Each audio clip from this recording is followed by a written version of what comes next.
Like what? Oh, like the displays. The displays are incredibly high resolution to the point where the pixels are like, I think this is not even hyperbole, like the size of a red blood cell, which it's crazy how much smaller they are than the pixels on your phone, for instance, right? But they needed to do that because the screens are right against your eye. So they had to build that, and they had to do latency. So the latency of the video to the real world, like I was talking about, like it's low enough that you can do things like play ping pong and you will be accurate, right? Like typically when video is fed from a camera to a screen, it introduces an amount of delay or latency that would make that impossible. But Apple has reduced the latency to where that is possible. If you think about a world in which a lot of people are wearing these kinds of headsets, whether it's Apple's or someone else's, what are we using them for? Well, for right now, it seems like Apple reveals a lot in their marketing, right? Like they are looking for that killer app, so to speak, of like the thing that will make the thing sell, that will sell the thing to the average consumer. And what they're really playing up in the demo experiences that they provided to reviewers, which is a really key ingredient. It's a very curated process that they do where they walk reviewers through like, this is what we want you to do in the headset, right? And they placed a lot of emphasis in those demos on media consumption, and specifically on like 3D movie Avatar in this case, actually, I think the most recent Way of Water one, movie consumption. And people were by all accounts blown away by that. Everyone seemed super super impressed by that, even people who like don't really like watching 3D movies in the theaters. So I think that was a smart choice, but it's also an interesting use case to think about, right? Like, is everyone going to go around and buy a $3,500 single player TV? Like, it's a TV that you can't share with anyone. You can't sit around in the living room with your family and watch this TV together because it's only on one person's face at one time, right? Again, it's so narrow, and it doesn't really make the case for like, why is this a computer that lives alongside the iPhone and the Mac in terms of being a general computing device, right? Are you worried that Tim Cook is going to come through your radio right now and say, Yeah. Daryl, you don't know what you're talking about, I mean, I applaud them for trying to do this thing that is very, very difficult. And I don't think it will be a loss. Like, technology companies do things all the time that end up complete losses. Apple doesn't typically do that. Apple is very good at like aligning its engineering goals and teams so that even when products don't go massively well, they gain a lot out of it for future use, right? And I think that a lot of the things that they are developing that power the Apple Vision Pro will have terrific use in other products, even just the iPhone or, existing products or whatever other new products they come up with. And so it's not going to be a total loss, right? So, yeah, from what I'm hearing, it's like you do not see us all, in Minority Report or in The Matrix anytime soon, if ever. I don't. I really don't. I mean, even if you get to glasses, like me and you wear glasses and, lots of other people do. So it has a certain tolerance level, but there are plenty of people who don't wear glasses and who are not going to feel like they want to opt into wearing glasses for even the benefits of having your iPhone windows floating around in front of you. Well, Daryl Etherington, thanks a lot. Yeah, thanks very much, Paul. Daryl Etherington writes The Angle, a technology newsletter.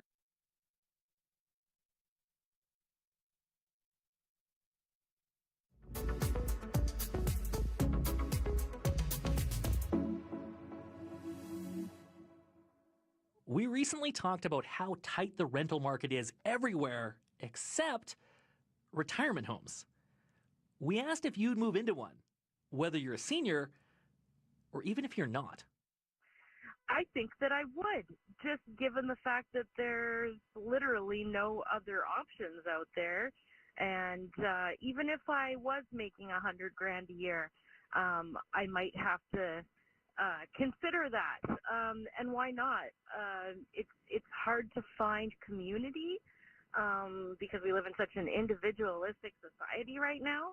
And I think that would contribute to an even better society. Thank you.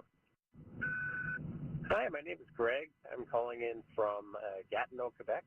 And I just want to share that about your piece on younger folks moving into retirement residences, that I did that when I was in my early 20s. I bought a condo in Riverview, New Brunswick, in what was a gated condo community for retired folks.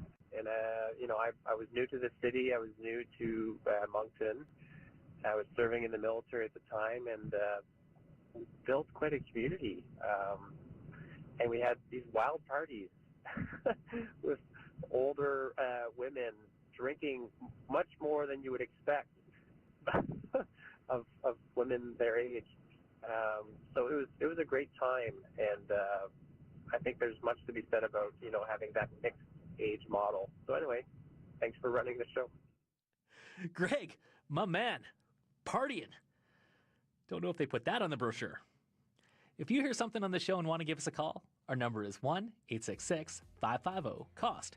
That's 1-866-550-2678. Or email costofliving@cbc.ca.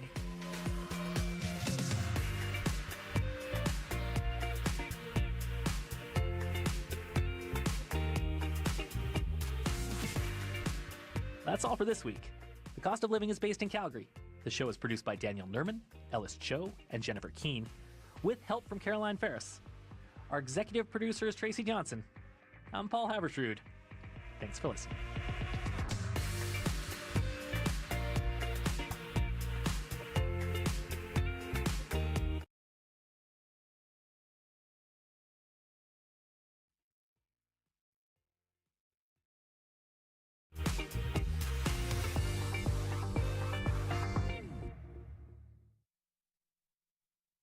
This is CBC Radio 1, 990 AM, 89.3 FM in Winnipeg. Hey, how's it going? I'm Nellie Furtado, and I'm bringing the party to the 2024 Juno Awards. Join me in Halifax for Canada's biggest night in music, with performances by my friends, The Beaches, Maestro Fresh West, Charlotte Cardin, and me. It's a party you're never gonna forget. Promise, you know? Don't miss the 2024 Juno Awards live from Halifax. Sunday, March 24th at 8 Eastern on CBC and CBC Gem. You know the feeling of finding a really good podcast? Or the feeling of someone always being there, like your favorite radio show? Stream CBC Podcasts, CBC Music, and CBC Radio anytime, anywhere. Download the CBC Listen app for... This is We're at minus 18 with a blowing snow advisory. Good afternoon. I'm Matt Humphrey. NHL Commissioner Gary Bettman is in Winnipeg today. He's slated to speak with reporters, Winnipeg Jets fans, and Mark Chipman, the chair of True North Sports and Entertainment. Bettman's visit comes days after Chipman said low ticket sales for Winnipeg Jets games aren't sustainable. Economist Glenn Hodgson, an expert in sports business, says it's fair that to raise questions among Winnipeg fans about the way this city is treated compared to the Phoenix Market Arena. That's where the Arizona Coyotes are playing in a 4,600-seat arena. Hodgson says Bettman has always made the southern U.S. market a priority. Winnipeg, of course, is not a southern state. So I think it's fair to ask the question whether there's the same level of commitment to a Canadian market as to an American market. And unfortunately, I guess we're going to find out over the coming months and years. Bettman will make his public comments at 5 this afternoon. Canada Border Services has seized close to 75 kilograms of cocaine found in suitcases at the International Airport in Winnipeg. CBSA border officers examined 2 unclaimed suitcases left following an international flight on February 9th. Inside, they found 60 individually wrapped packages of suspected cocaine, with a street value of more than $9 million. The narcotics have been transferred to Manitoba RCMP. The federal government is rolling out another housing initiative. This one is a $123 million program that will see the federal government work with developers through the Affordable Housing Innovative Fund. Here is Housing Minister Sean Fraser. The kinds of projects that are going to benefit from this particular round of funding includes modular housing, rent-to-own initiatives that's going to create an opportunity for young Canadians to get into the housing market.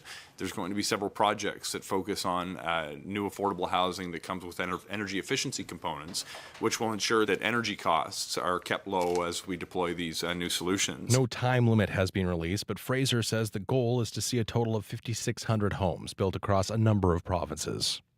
Starting today, Canada is expanding its refugee program for those fleeing the war in Sudan. I'm optimistic that we'll be able to get 3,000 or more people into Canada, but clearly there's devastation that every country in the world needs to step up.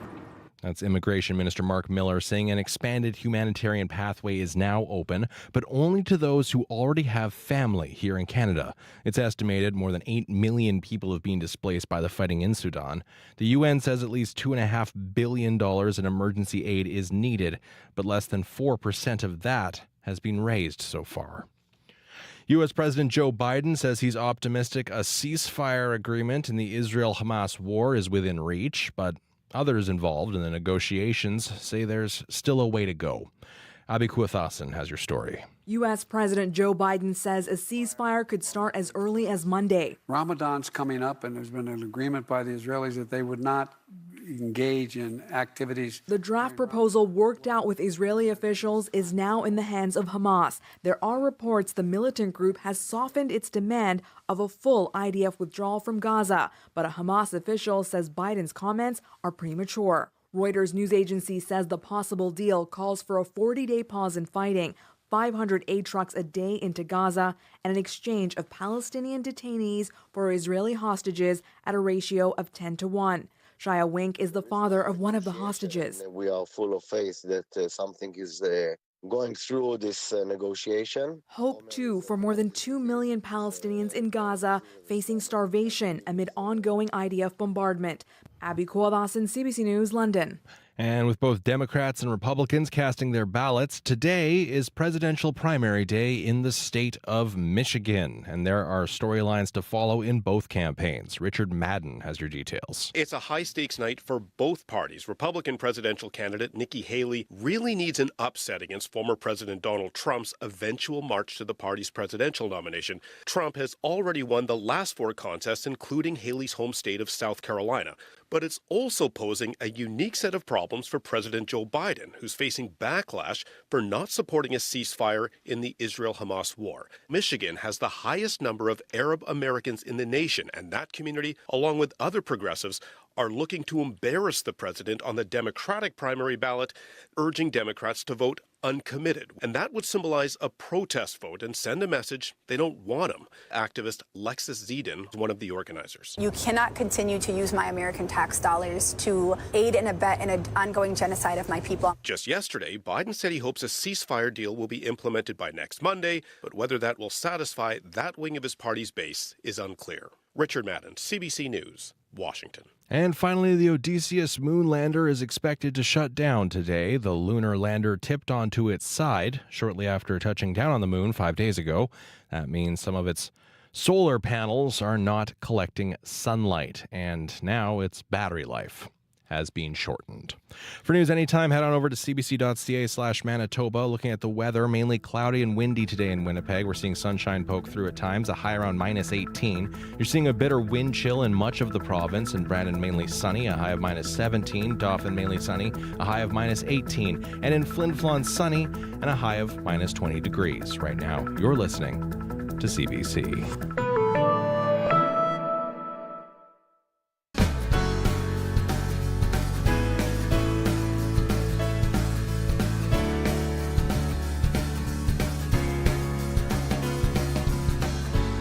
Good afternoon, Manitoba. You are listening to Radio Noon here on CBC Radio 1, 89.3 FM in Winnipeg, 97.9 FM in Brandon, on the CBC Listen app and streaming on CBC Manitoba's YouTube channel. I'm Marjorie Dowhouse. Here's what's coming up on the show today. After 13 years sitting abandoned, the Catholic Church in Vaita is back up and running thanks to one local man's passion. We're going to hear more at around 12:15. Also, the town of Niverville has been chosen to host its first ever national college sports tournament. We're going to hear more coming up after 12:30. But first up here, the number of asylum seekers arriving in this province is growing, and it is putting a strain on Winnipeg's shelter system and other services.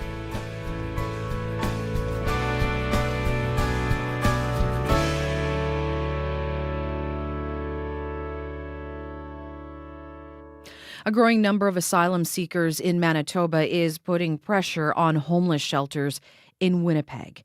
Newcomer groups say it's driving up demand for legal support and housing. According to Immigration, Refugees and Citizenship Canada, 185 asylum claimants in Manitoba were processed this January alone, compared to just 35 in January of last year. Emily Halderson is with the Manitoba Association of Newcomer Serving Organizations. She recently spoke with CBC's Josh Crabb. Josh started by asking Halderson about what kind of demand for services are we seeing from this influx of refugee claimants. Yeah, so there has been an increase in the number of refugee claimants coming over the last few months since the fall. We've seen increasing numbers of refugee claimants.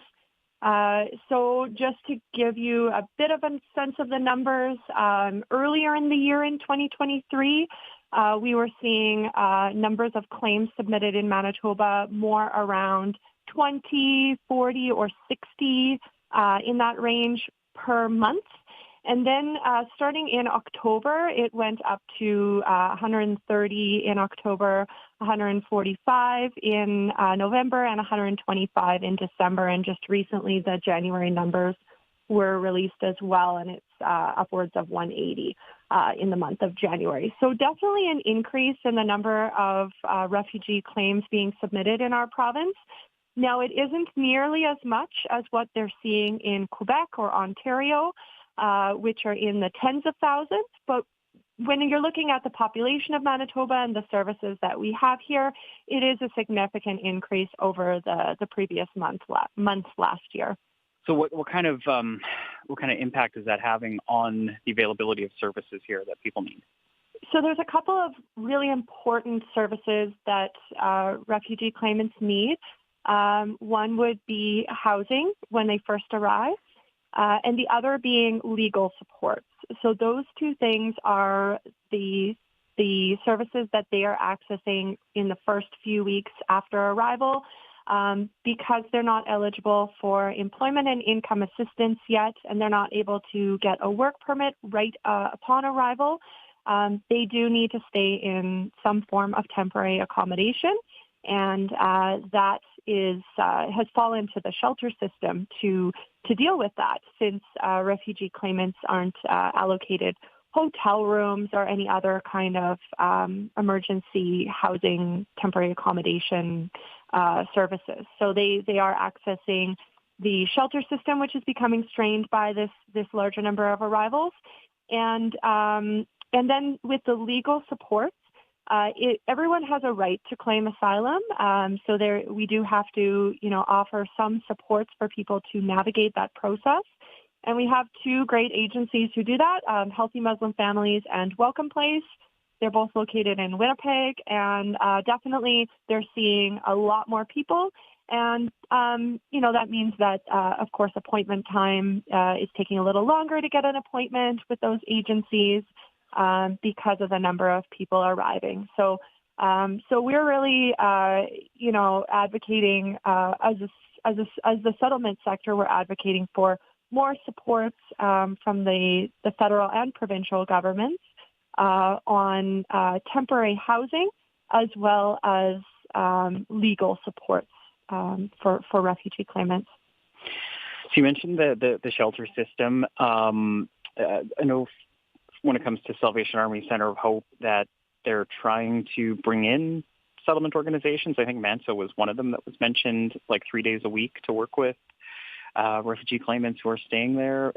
Is that making a difference at all, or is that just more of a strain on the staff and the resources that you currently have? So it was MANSO, my organization, primarily myself, and also other organizations in the settlement sector who have worked with Salvation Army to set up what we're calling the Refugee Claimant Info Hub. So that is every Monday, Thursday, and Friday, 9 to 11 at Salvation Army. And anyone who is a refugee claimant can access those services. They do not have to be staying at Salvation Army. So that's something that's important for the broader community to know if they ever meet any refugee claimants, that they should invite them to please just come down and meet with us there.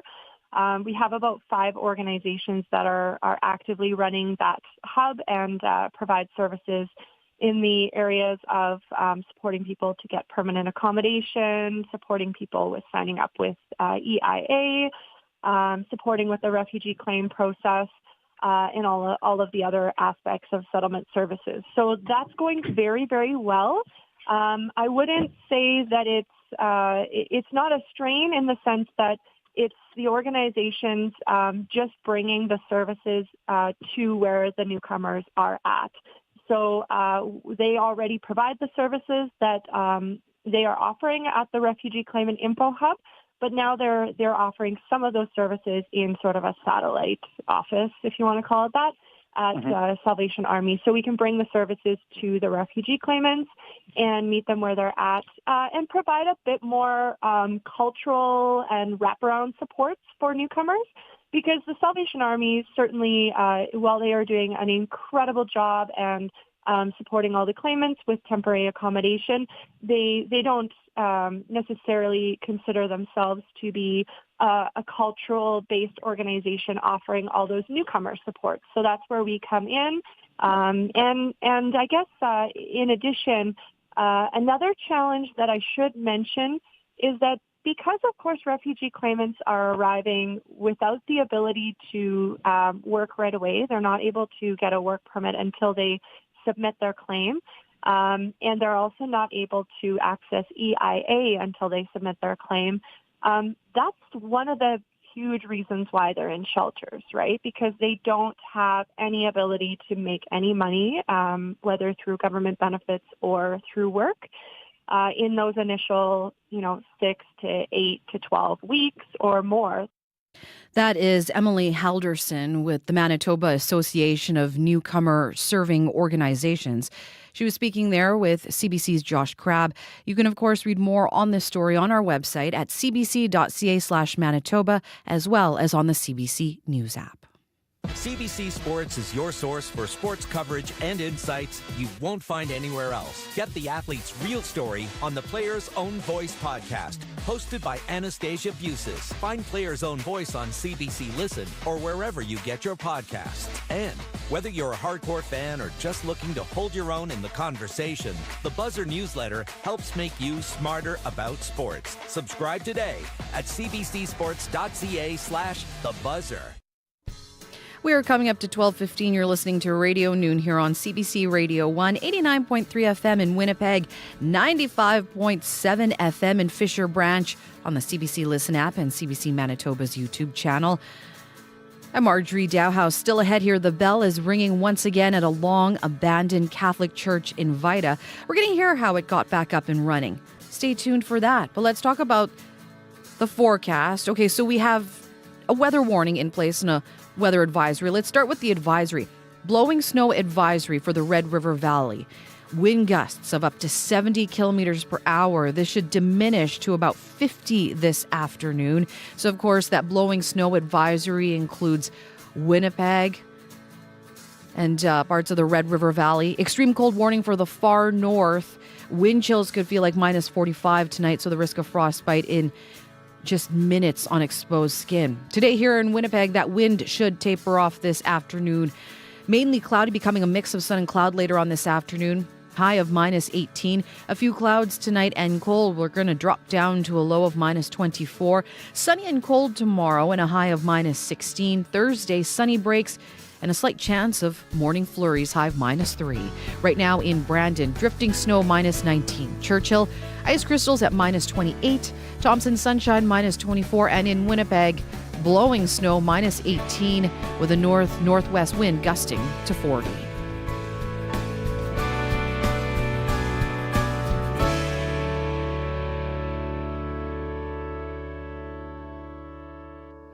It is a sound the town of Vaita hasn't heard for over a decade.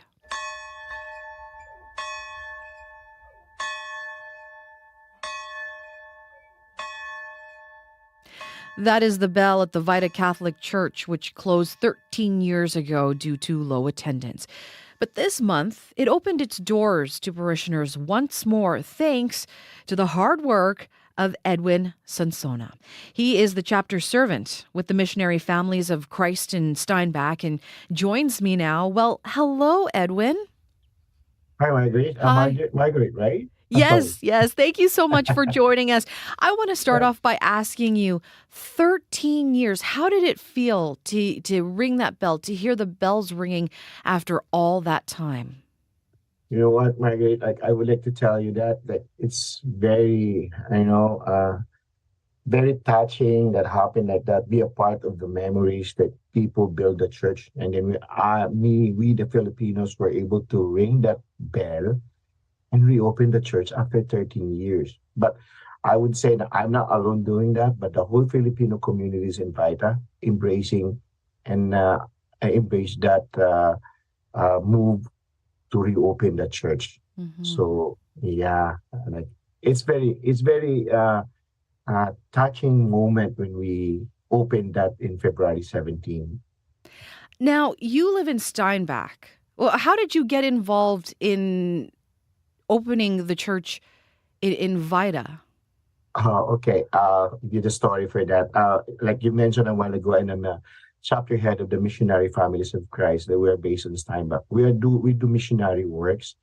It so happened like I always visit the bishop the Archbishop of the St. Boniface every year during the Epiphany, and then just to chit chat and say hi and hello, how's life, and then where we at now, my families and things like that.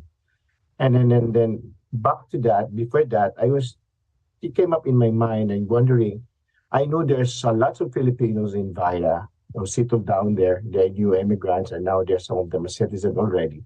They're going to church in Christ Our Savior in Steinbach. Then all of a sudden, like they disappear after the pandemic. Like where are they now? So now then I get hold with one of the member of the Filipino community there, Audrey Kua, and then she said, "Oh, we're just still here, Kuya, but we no longer go to Steinbach. It's because of the driving about 45 minutes. So, okay, I said, oh, okay. So is there any church there in Vaita? And they said, no. And then if there is, maybe it's closed. So they don't know about it. So, and then after that, the other story, then when we visit the bishop, and then all of a sudden I asked him, Your Grace, do we have church in Vaita? And then he replied me, oh, yeah, we do have, but oh, it's already closed. It's been a while already. And then my follow-up question is, can we open it? And he didn't say anything, yes or no. So it's been quiet, and then we changed topic, and then things like that. Cut the story short, we end up our conversation, and we go home, and then like that. So 2 weeks after, here comes the priest in St. Malo, Father Paul Nguyen from Vietnam, and he just ordained like a year and a half ago to become a priest here in Canada, in Manitoba especially, in the Diocese of St. Boniface. He emailed me, like, Edwin, can I meet you? Because I was told by the Archbishop that we would like to open the church in Vaita. Like, oh, that's quick. Like, after that 2 weeks conversation. So I said, okay, Father, I'll visit you in your church in St. Malo, but I'm still in Steinbach now. So I drive there with me and my wife, and then we discussed for about an hour, and then he said, okay, when can we have the church open? I'll start the mass, and then he looked at his calendar. Oh, it's nice to open in February 17th because that's the first Sunday of Lent. And then I didn't say anything. And back of my mind, I'm thinking of like, who I didn't know, I didn't see the church and everything like that, how it looks like. And I'd really say, okay, yes, let's do it. Okay. So then after again, we done the conversation. So I did to my wife, what we're gonna do here? So what we're gonna do, we reach out the people, the community in Vaita, the Filipino community there. I said, I will visit the church and then we will look at it because the Father Paul want to start the Mass on February 17th. So I went there. And then 2 days after we had a visit in St. Malo, we went to Vaita and look at the church. Yeah. And so when you looked at the church, because like it had been closed for 13 years, and I'm looking at some pictures of the church right now. It looks like it's in really good condition, but what kind of condition was it in when you first entered there after it being shuttered for 13 years? Lots. I know. I didn't take picture for that because like scared me a bit, like 101. Cobwebs, lots of flies, dead mice, like, oh. So, and then I have like about 1 week to go. 1 week to go to start the Mass. Like, Lord, and then I said to St. Isidore, what I'm going to do here? So, and then my wife, and then Audrey was there too. And then one of the ladies, Julie, she's the daughter of the one who built the church. She's the one who handed the key to us. And then there you go. Here's the key here. And then I look around, and you know what? And the first thing I asked, where's water here? And where's the washroom? Nothing. No washroom, no water. Do you have, they call it place that outhouse? Oh, yeah. Yeah. And then you cannot open it because it's frozen. Like, my God, what am I going to do here? It's like, but I didn't think any negative at all. I said, this must be go on. Like, this must be happen. So, and then I start contacting one of my friends. I contact the plumbing company, the heating and plumbing company to check that because it was so cold inside. That day we went there because no heating, it's running. That's nothing at all. So, and then the carpets are like dusty and and it smells like the old woods around. Yeah. But you were able to get it up and running. The first Mass was held there on February 17th. How many people came to that Mass? It's very amazing. It's about almost 80 people was there. Wow. And it's all standing. I bring chairs, 12 chairs. I bring it there because I'm thinking, probably there's lots of people or some extra chairs. Because the capacity of the church is about 60 people can only fit, including the priest and everything. 60. But we have people standing at the back. And it is very nice to see that different cultures are joined together, looking forward to worship our Lord. That was so amazing. Yeah. So, Edwin, let me ask you this. Now that it's open, you've got people who attended Mass there. How optimistic are you that people will continue to attend the church in Vaita? Okay. Last Saturday, I was not there because I had another appointment. But the Father Paul Nguyen texted me, Edwin, guess what?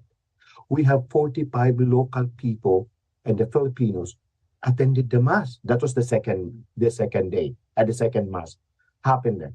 So, and then the priest in St. Malo decided already to do the Mass every Saturday at 5 p.m. So that's good. So what I did, so that we solved the problem. So we rented a portalet for now, time being, just to continue and keep going, that we have service every Saturday at 5 p.m. And then, so that some of the parishioners will go there and the locals in Vaita to go and hear the Mass. And then if you need some washrooms, they have an access washroom right away, which is just on your portalet. Well, it is wonderful to hear your story that you were able to get the church open again. I want to thank you so much for joining us, Edwin. Thank you for joining me on the show. Thank you also, Ray. Thank you so much. Thank you for having me. Yeah. Edwin Sansona is chapter servant with the Missionary Families of Christ in Steinbach. It is coming up now to 12:26, and Winnipeg folk band Leaf Rapids have new music out. This is their latest. This is Starling to a Starling.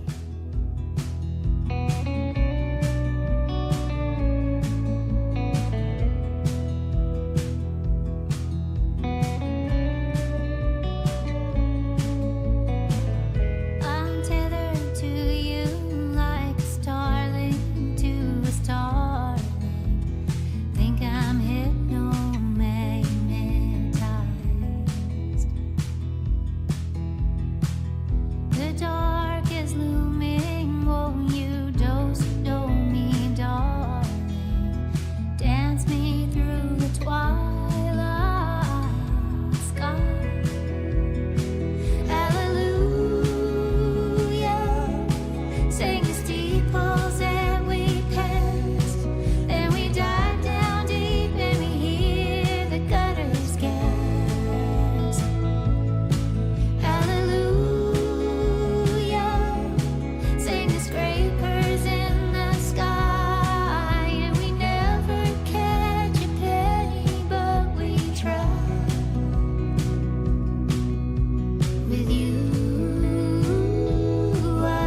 Still ahead here on Radio Noon, the growing community of Niverville has grown big enough to host its first national college sports tournament.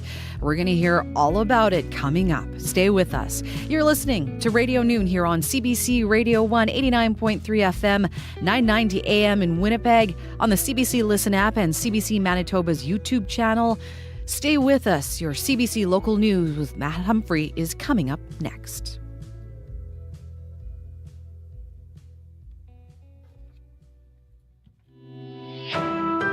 This is CBC News. Thank you, Marjorie. At 12:30, we're at -18 with mostly cloudy skies. It's good to be with you this afternoon. NHL Commissioner Gary Bettman is in Winnipeg today, slated to speak with reporters, Winnipeg Jets fans, and Mark Chipman, the chair of True North Sports and Entertainment.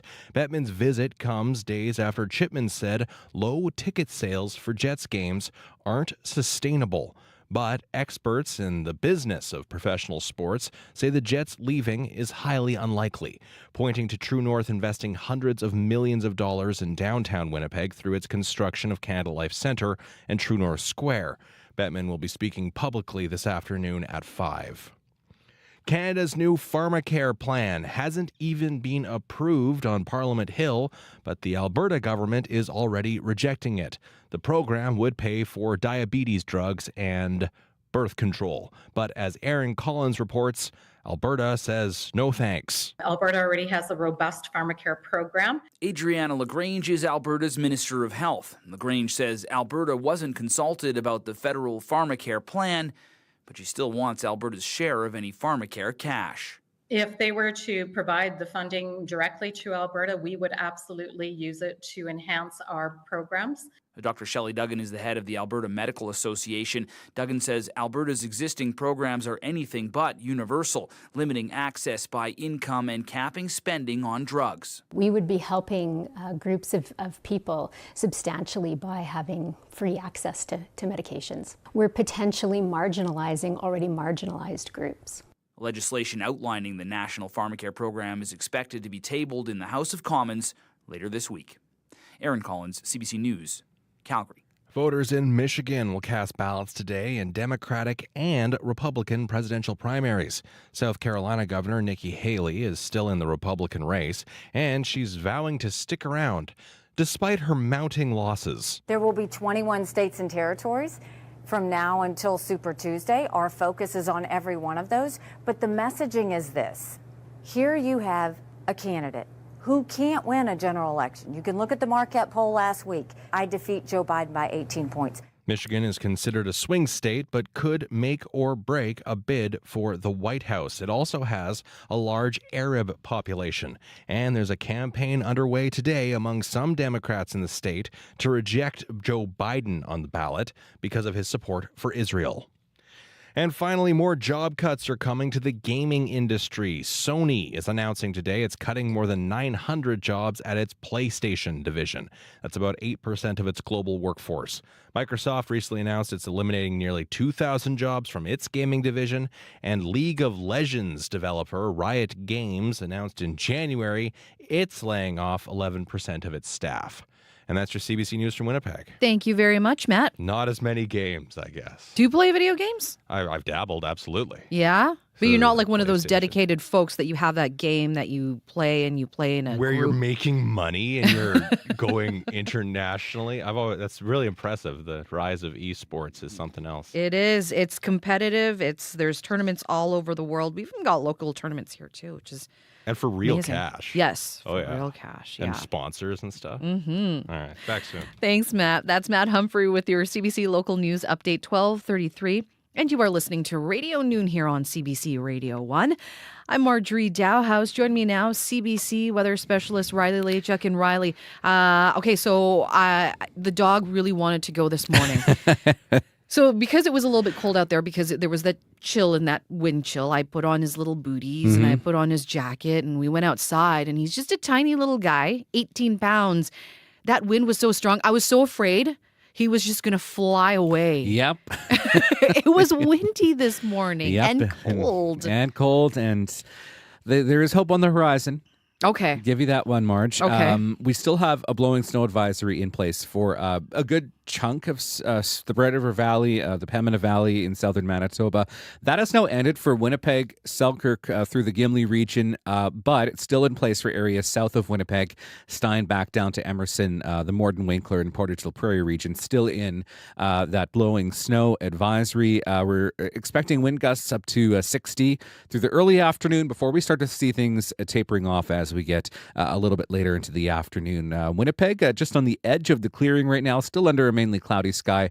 A few flurries still in southeastern Manitoba, but boy, oh boy, back to the west, seeing some sunshine already as we head into the early afternoon here, and expect that clearing, thanks to high pressure, to continue as we get into the evening tonight. So we're expecting a mainly clear sky really across Manitoba through this evening, and that will really allow our temperatures to cool down as we get through the overnight period into the early morning. And even by the time we get to Wednesday, we're looking at a very sunny day across Manitoba. Temperatures right now, minus 18 in Winnipeg, minus 19 in Brandon and Portage la Prairie. Dolphins at minus 20 right now, and minus 24 in the Churchill region, where we're seeing some of that sunshine through the afternoon today. Even as far west as Melita, Swan River, seeing sunshine through the afternoon today. Winnipeg, I don't think will get much better than about minus 17. By about 4 o'clock, probably around that minus 20 mark in the city of Winnipeg. So we're really expecting cooler temperatures as we get through the next couple of days here. And as we look at the next 5 days even, we're looking at one more pretty cold day. Wednesday, a high of minus 16 in Winnipeg under the sunshine. Slim chance maybe we could see a flurry or two Thursday morning, otherwise a high of minus 3. And Friday, we're looking at a high of 0 under a mainly sunny sky, ahead of another system that could bring us some light snow as we head into the weekend. So a sunny few days ahead, but a very cold day ahead for today and tomorrow. Okay, so is the next system an Alberta Clipper or Colorado Low? Do we have a name for it We yet? don't have a name for it yet. But I'm just letting you know that there's potentially some precipitation on the horizon for southern Manitoba. Okay.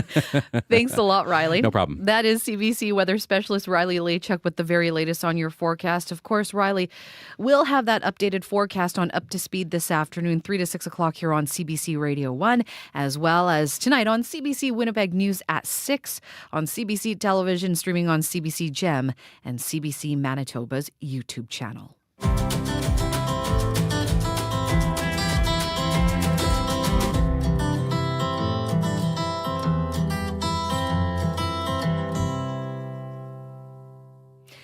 Niverville is known as Manitoba's fastest growing municipality, and now it's grown enough to host its first national sports tournament.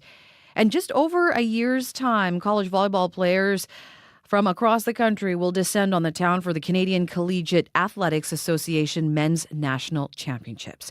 It is a joint effort between Providence University College in Otterburn and the town of Niverville. The games will take place at its new Community Resource and Recreation Center.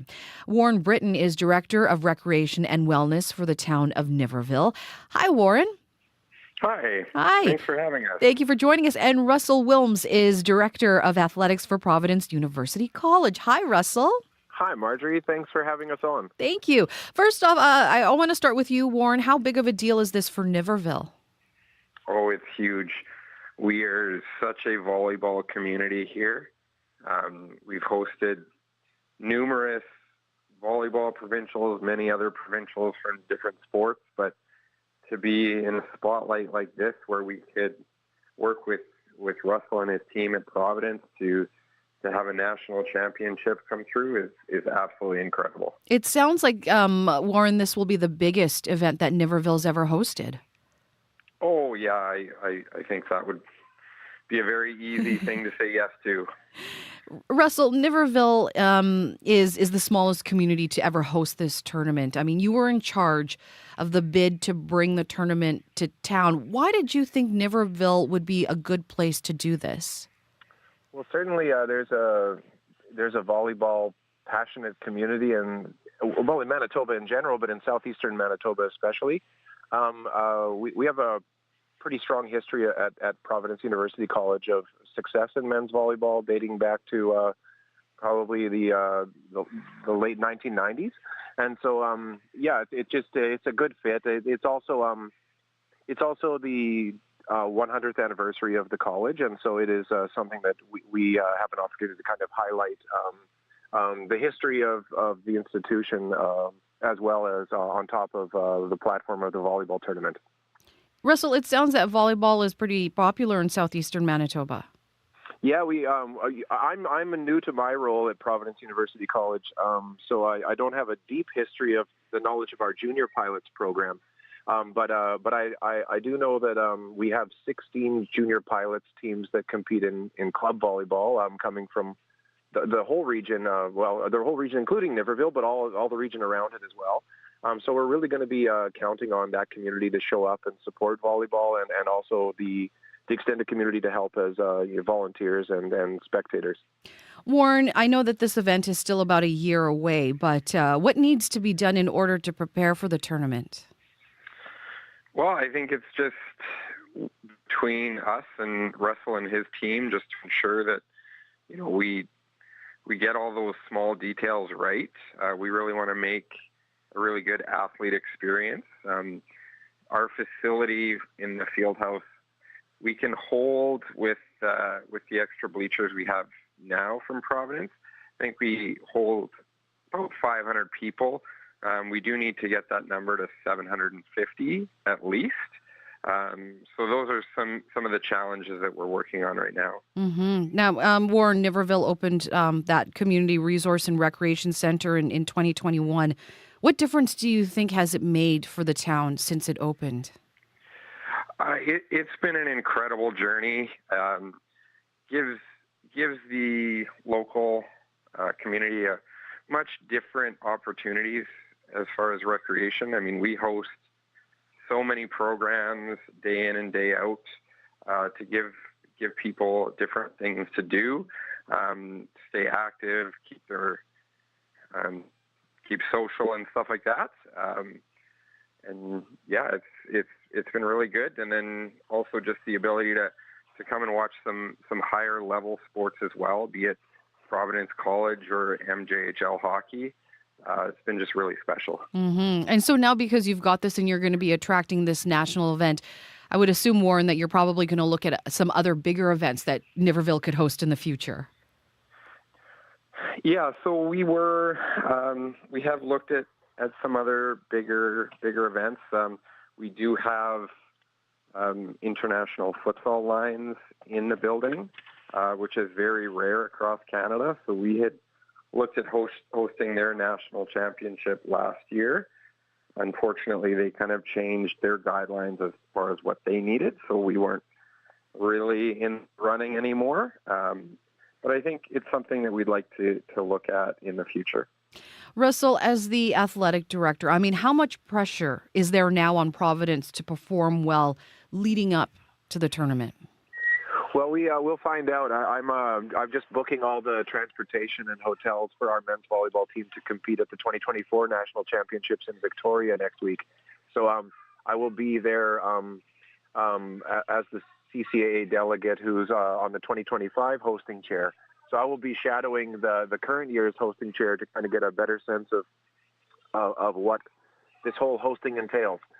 So I'll know a lot better at the end of next week. Mm-hmm. But I think if you mean from the competitive side of sport, a lot of Manitobans probably aren't aware of the CCAA, which is the conference that this tournament is providing a championship for. It is the Canadian Collegiate Athletics Association. So it was never in Manitoba for a long time. And we as a conference of the Manitoba colleges were able to bring it back with our accepted bid in 2019. And we began competing as a rep for Manitoba in the national championships in men's and women's soccer and men's and women's volleyball in 2021. And so it's very new for Manitobans who wouldn't be familiar with the CCAA, but would be more familiar with youth sports through the University of Manitoba and University of Winnipeg. So, with that, we're very new to competing at a national championship. So when our men's volleyball team goes next week, this will only be the third time a Manitoban rep has been at a volleyball national championship. So we're excited about that. Because we're so new to it, we had to show our competitive level for 2 years of probation from 2019 to 2021. So we are gaining in our respect in our conference. I believe that the University of St. Boniface women's volleyball team, who represented us in 2023 national championships, won the first match in Manitoba history in volleyball. So we're looking forward to trying to do that on the men's side next week. Mm-hmm. Well, exciting times for both Niverville and Providence University College. Warren and Russell, thank you so much for joining me today here on the show. Appreciate it. I hope you have a great day. You too. Thank you. Thank you. Thanks. Warren Britton is Director of Recreation and Wellness for the town of Niverville. Russell Wilms is Director of Athletics for Providence University College. Niverville is set to host the 2025 CCAA Men's Volleyball National Championships in March 2025. Hi, I'm Una Chaplin, and I'm the host of a new podcast called Hollywood Exiles. It tells the story of how my grandfather, Charlie Chaplin, and many others were caught up in a campaign to root out communism in Hollywood. It's a story of glamour and scandal and political intrigue and a battle for the soul of a nation. Hollywood Exiles, available now on CBC Listen or wherever you get your podcasts. You're listening to Radio Noon here on CBC Radio 1. I'm Marjorie Dowhouse. Thank you so much for joining us. Well, you can usually find Métis chef Patrick Anderson in the kitchen cooking with family or in the classroom teaching Indigenous chefs-to-be.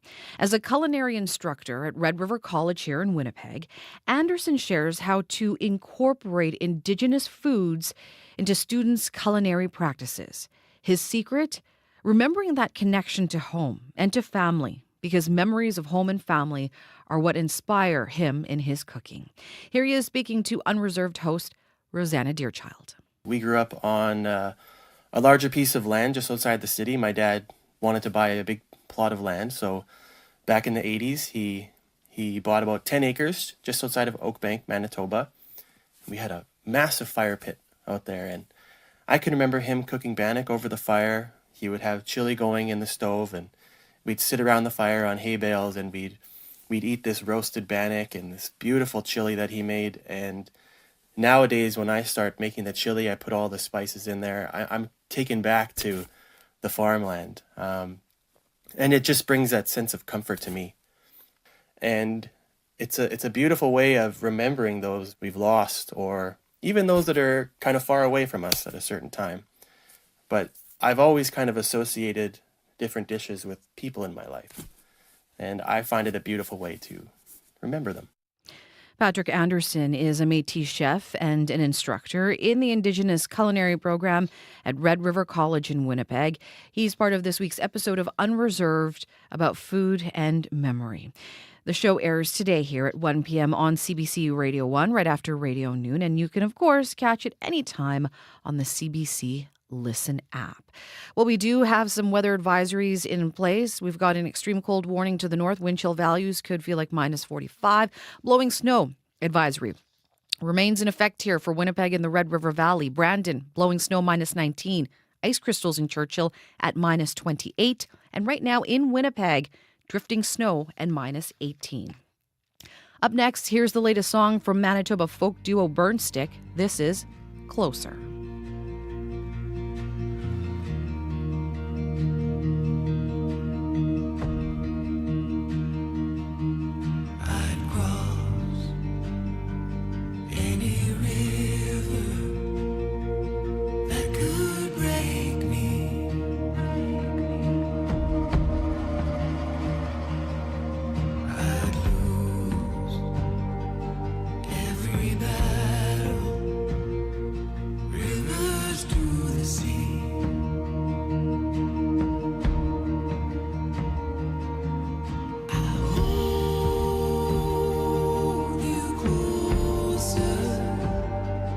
Before it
That is new music from Burnstick.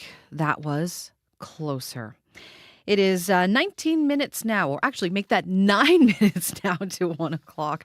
You're listening to Radio Noon here on CBC Radio 1. Well, we talk a lot about ways to stay active in the winter, skiing, sledding, skating. But what have you heard about winter scuba diving? Not a trip down to the tropics. I'm talking about diving under sheets of ice. John Van Ostrand is a winter diving enthusiast. He describes the experience. It's cold weather. It's cold outside. It's bright. It's often sunny as you enter the water. You slide under in a small hole, maybe 2 meters across. You slide under the water, and what you immediately feel is the cold water on your face. Your lips will tingle. You may get an ice cream headache. We know what those are for a minute or two. But then it's crystal clear. It's some of the best visibility we see here in Canada. The kind of things that we do this for is sometimes the same reason why what you might do just walking in a park. So you're looking at the wildlife and the foliage and how things have changed. But then there are special things too. There's shipwrecks, old 150-year-old wooden shipwrecks. And the convenience being is you can walk out onto the ice, cut a hole right over the shipwreck, and come right down on.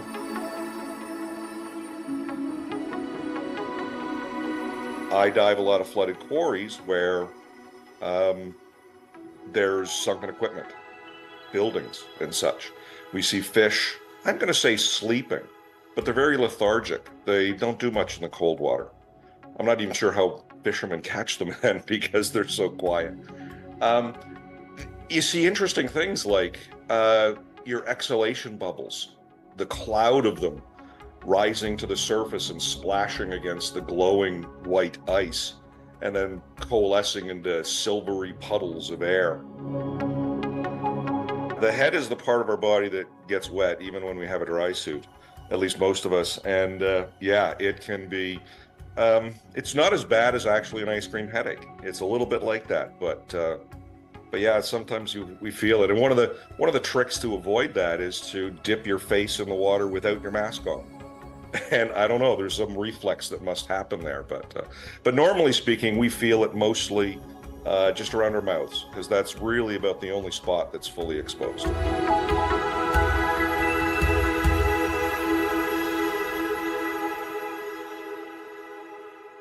John Van Ostrand is a winter diving enthusiast.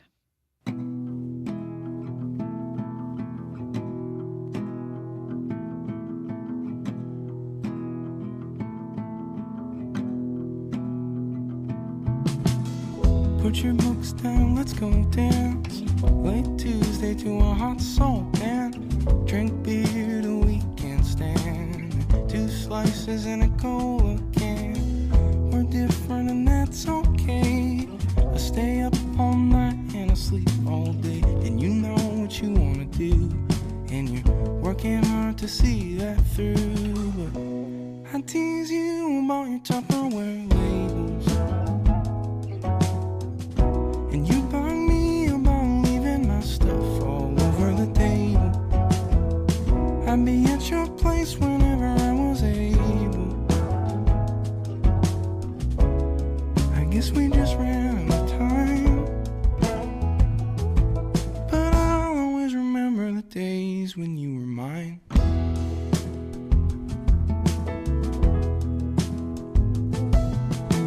Dressed up, we're going out to eat. Fancy place on Stradbrook Street. Tiny plates, tiny food, there's a tiny chance we'll get drunk and we'll have to cab it. You got school in the morning, but that's okay. I'll wake up early and I'll drive you there at 8 and pick you up at 6 p.m. Take you home, we'll do it all again. But I tease you about your Tupperware labels, and you bug me about leaving my stuff all over the table. I'd be at your place whenever I was able. I guess we just ran out of time, but I'll always remember the days when you were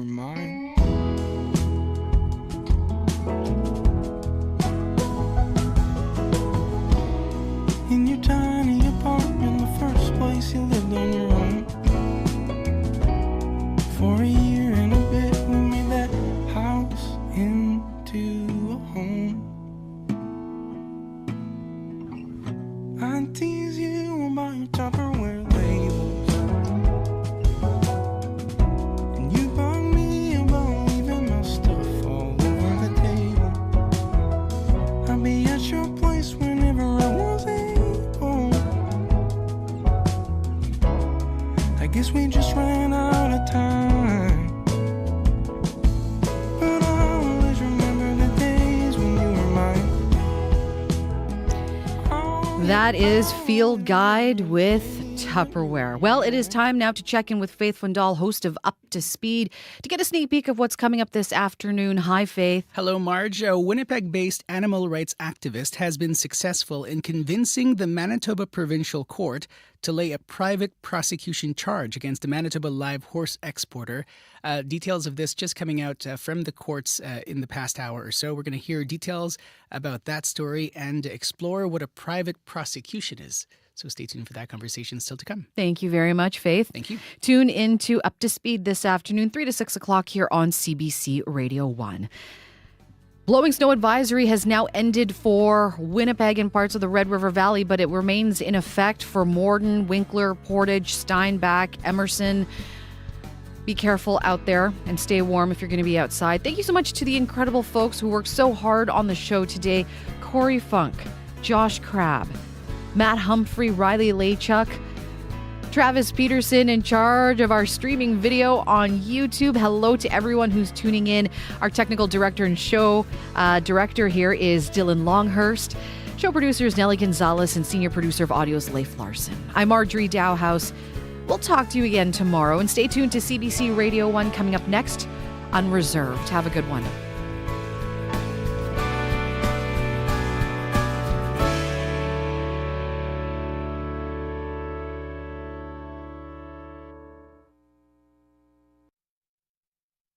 Dante, hi, I'm Dallas